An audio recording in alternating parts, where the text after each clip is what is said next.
আসসালামু আলাইকুম।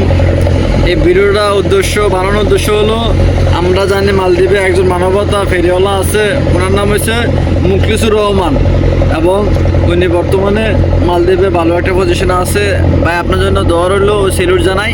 আর আপনার উদ্দেশ্যে ভিডিওটা, যদি আমার ভিডিওটা আপনার সামনে পড়ে, একটু কথাগুলো মন দিয়ে শুনবেন। কারণ আমরা জানি বর্তমানে যে মালদ্বীপের অবস্থা আমরা জানি, এবং আপনি প্রত্যেকটা সত্ত্বেই মালদ্বীপে যারা বসবাস করতেছে তাদেরকে সতর্ক বার্তা দিয়ে থাকেন।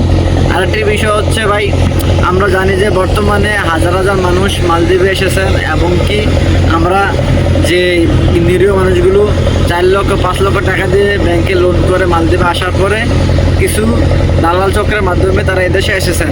আসার পরে এবং বিষে থাকা শর্ত ইমিগ্রেশনের পুলিশের মাধ্যমে, যারা ইমিগ্রেশন পুলিশের যে অভিযানের মাধ্যমে তাদেরকে আবার রিটার্ন বাংলাদেশে পাঠানো হয়েছে। আশা করি আপনি ওইদিকে একটু খেয়াল রাখবেন, এবং কি বর্তমান যে হাই কমিশনার এই মালদ্বীপে অবস্থান করতেছে ওনার সাথে যোগাযোগ করার চেষ্টা করবেন, কিভাবে আমরা এই ভোগান্তির থেকে বাঁচবো, কীভাবে আমরা হরান থেকে বাঁচবো। এবং 4 লক্ষ 5 লক্ষ টাকা দিয়ে মালদ্বীপে আসার পরও আমরা ভিসা ঠিক থাকা সত্ত্বেও থাকা যাচ্ছে না। আসুন আমরা এ ব্যাপারে কিছু গুরুত্বপূর্ণ বিষয় আলোচনা করব, এবং কি আমি আপনার কাছে বিশেষভাবে অনুরোধ করতেছি, কারণ আপনি বিশেষ করে সবসময় ভালো ভালো ভিডিও বানিয়ে থাকেন এবং প্রবাসীদের জন্য ভালো কিছু করে থাকেন। সেই জন্য আপনার কাছে ভিডিওটা আপনার উদ্দেশ্যে বানানো। এবং যারা কিনা ভিসা ঠিক থাকা শর্ত 30,000 25,000 রুপিয়ে দিয়ে ভিসা ঠিক থাকা শর্ত আপনারা এই ইমিগ্রেশন পুলিশ ধরার পরও দেশে পাঠাতে হচ্ছে।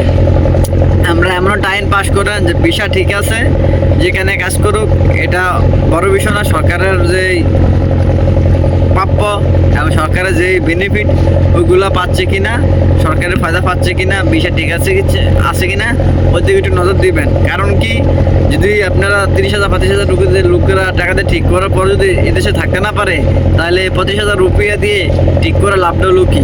আর 4 লক্ষ 5 লক্ষ টাকা দিয়ে দেশে এসে আপনার বর্তমানে মালদ্বীপের হিসাবে, জনসংখ্যার হিসাবে কাজ কম, তারপর আপনারা চেষ্টা করবেন বর্তমানে ভিসাটা যাতে বন্ধ করা যায়। এবং যারা এই দেশে প্রবাসে আছে, যারা যেসব কাজে জড়িত আছে, যারা অবৈধকে জড়িত আছে, তাদেরকে চিহ্নিত করে দেশে পাঠান, তাতে সমস্যা নাই। আর যারা কাজে ব্যস্ত আছে, কাজ ভালো ভালো কাজ করে, এবং যারা কিনা এই কাজ করার আগ্রহী, আপনার ওইটা ব্যবস্থা করেন যে হ্যাঁ, মালদ্বীপে বর্তমানে 1 লক্ষ প্রবাসী আছে, এর ভিতরে আপনার দেখা গেছে কি 30% 40% লোক কাজ করে, 60% লোক কাজ নাই। তাই বলি, ভিসা বন্ধ রেখে যারা এদেশে আছে তাদেরকে একটা সেটেল করেন। সেটেল করার পরে তারপর আপনারা একটা সিদ্ধান্ত নেবেন। আপনার কাছে আমার বিনীত আবেদন রইল, আপনি একটু এই ব্যাপারে হাইকমের সাথে যোগাযোগ করবেন। আসসালামু আলাইকুম, মুখলিসুর রহমান ভাই, ভালো থাকবেন। আর আমি যদি আমার ভিডিওটা আপনার সামনে পড়ে, একটুবার আমার কথাগুলো শোনার চেষ্টা করবেন।